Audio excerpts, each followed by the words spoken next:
नमस्कार, मैं शिवानी रतूड़ी आर्यव्रत टाइम्स में आपका स्वागत करती हूँ।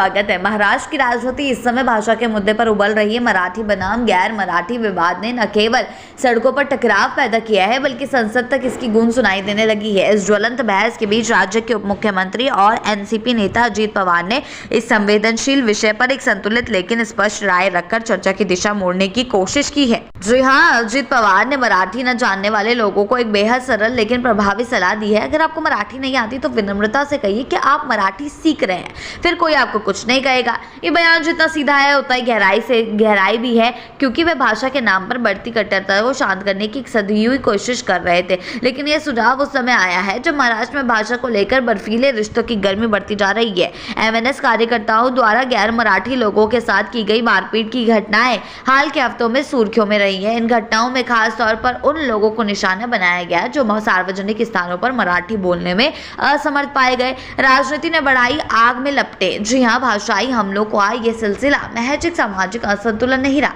बल्कि अब ये गहरे राजनीतिक रंग ले चुका है। एमएनएस प्रमुख राज ठाकरे ने खुले मन से अपने कार्यकर्ताओं से कहा कि गैर मराठियों को पीटते समय वीडियो मत बनाना। एक ऐसी टिप्पणी जो हिंसा को न केवल सहज बनाती है बल्कि उससे गोपनीय कर्तव्य की तरह पेश करती है। इस पर प्रतिक्रिया देते हुए भाजपा सांसद निशिकांत दुबे ने अपने तीखे तेवरों में कहा कि राज ठाकरे बिहार या यूपी में आकर दिखाए पटक पटक कर पीटेंगे। इस बयान ने संसद की गलियारों में भी गहमा-गहमी बढ़ा दी है। महाराष्ट्र की महिला सांसदों ने जब संसद की लॉबी में दुबे से उनके बयान का अर्थ पूछा तो उन्होंने झटपट जय महाराष्ट्र बोलकर बचने की कोशिश की और वहां से निकल गई। यह दृश्य दर्शाता है कि अब भाषा का यह विवाद राजनीतिक प्रतिष्ठा और क्षेत्रीय अस्मिता की जंग में बदल चुका है।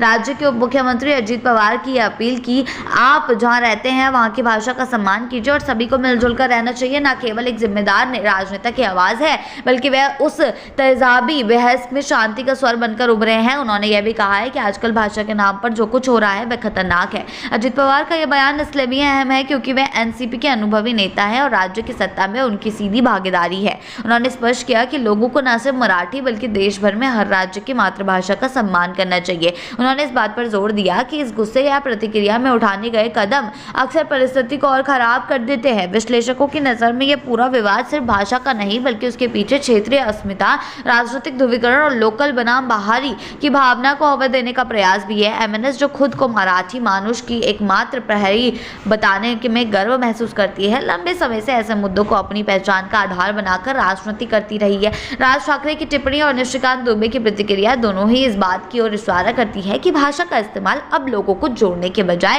राजनीतिक लाभ के लिए बांटने का औजार बनता जा रहा है। संसद से लेकर सड़कों तक बयानबाजी, धमकियों और झगड़ों की यह श्रृंखला बताती है कि अब मुद्दा मराठी सीखने का नहीं बल्कि मराठी की राजनीति करने का हो गया है। अजीत पवार के सुर भले ही इधर से उधर संयम और समावेश की झलक हो, लेकिन क्या ये सुर महाराष्ट्र की राजनीति बंदिश में टिक पाएगा? एक तरफ नेता भाषा के नाम पर नफरत उगल रहे हो और दूसरी ओर समाज के एक हिस्से को केवल उसकी मातृभाषा के आधार पर परखा जा रहा हो। ऐसे में ये सवाल जरूरी हो जाता है कि महाराष्ट्र की असली पहचान क्या है? सांस्कृतिक समावेशिता या भाषाई असहिष्णुता? ऐसी ही अपडेट्स के लिए जुड़े रहें आर्यव्रत टाइम्स के साथ ही चैनल को सब्सक्राइब करना ना भूलें और हमारी फेसबुक और वेबसाइट के साथ भी जरूर जुड़ें।